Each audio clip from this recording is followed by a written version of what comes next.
Comment 3. Room 3.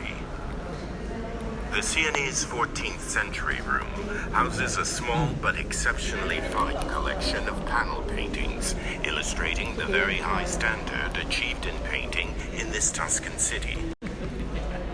Originally stood on the altars of 3 monastic churches in the city, they provide unparalleled evidence of the profound spirit of renewal that took hold of Tuscan painting in the last quarter of the 13th century.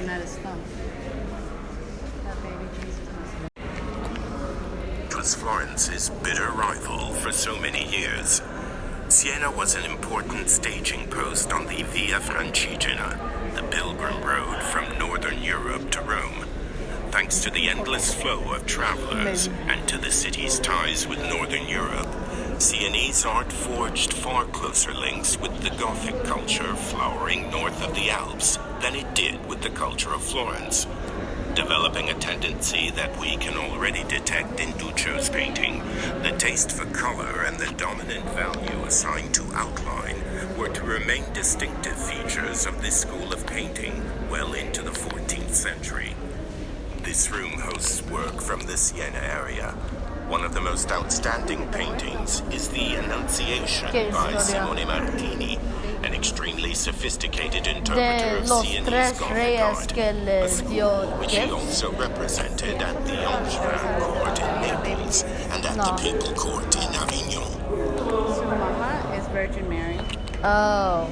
And decorate the boards of the 2 painted crosses reveal a great narrative clarity and expressive capability. Are you saving it? Almost all of these paintings are by anonymous masters, and the signature that Florentine artist Migliori placed on the dossal depicting the Redeemer, the Virgin, and Saints John the Evangelist, Peter and Paul, executed in 1271, is quite rare.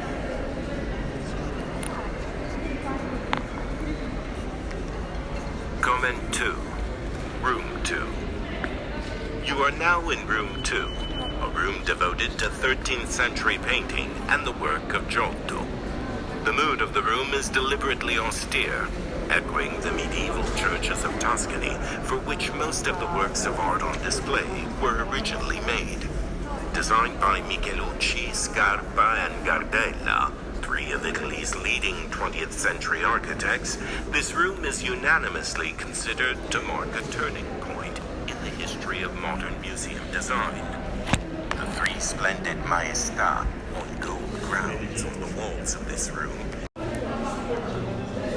This section does not contain the commentary.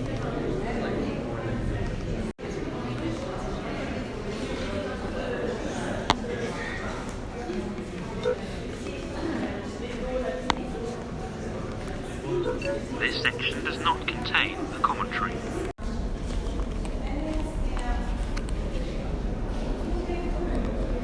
Comment 4. Room 4. Room 4. Florentine 14th century painting contains a series of smaller pictures designed for private devotion, alongside several larger polyptychs. In the latter group, we'll be taking a closer look at the Holy Martyrs and Virgins from Giovanni da Milano's Ognissanti polyptych, comment 107.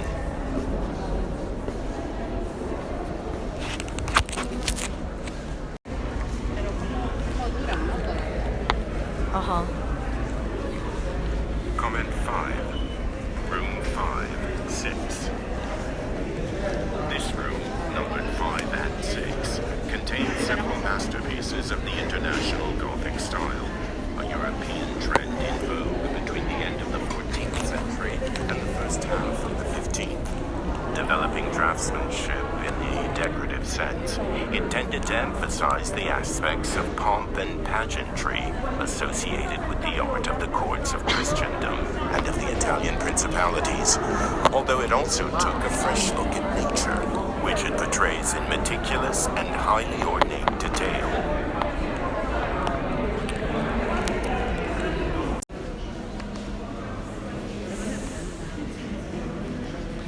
Comment 1. Room 1. On your right, you'll back to the door where you showed your ticket is room 1, which exhibits several examples of painting in the Greek manner, according to the definition Giorgio Vasari introduced in his Lives of the Artists, that flourished on Tuscan territory in the course of the 12th and 13th centuries. The use of gold or silver grounds derives from Byzantine painting.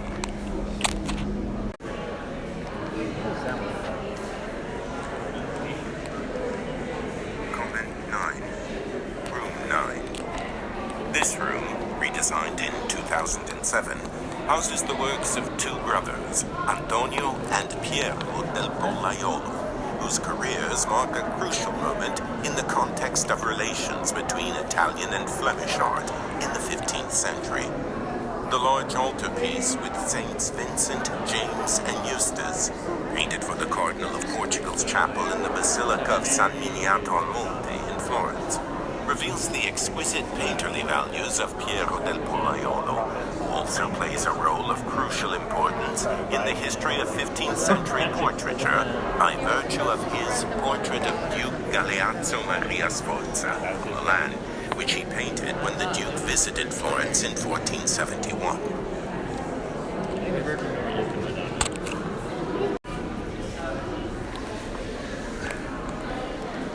Comment 8. Room 8. This room contains paintings that illustrate the new approach to figurative art triggered by the humanist culture which swept through Florence in the early 15th century. One of the main features of the early Florentine Renaissance involved the application of the principle of perspective to painting. Perspective can be described as a series of geometrical and mathematical rules that allow the painter to transfer the image of three-dimensional figures onto a flat surface in an optically plausible manner. Discovered by Filippo Brunelleschi through experimental study, perspective was introduced into the field of painting by Masaccio, a revolutionary artist whose work is represented in this room by a small Madonna and Child and the Metterza Saint Anne, which he painted together with his master, Masolino, and subsequently theorized by architect and humanist Leon Battista Alberti. The discipline was studied in particular depth by Paolo Uccello, as anyone observing the Battle of San Romano can readily appreciate. Comment 111.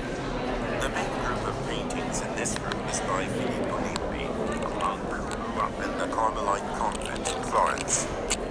One of Filippo's masterpieces, the Coronation of the Virgin, hangs in the center of the wall, to the right of the door by which you came in. Comment 112.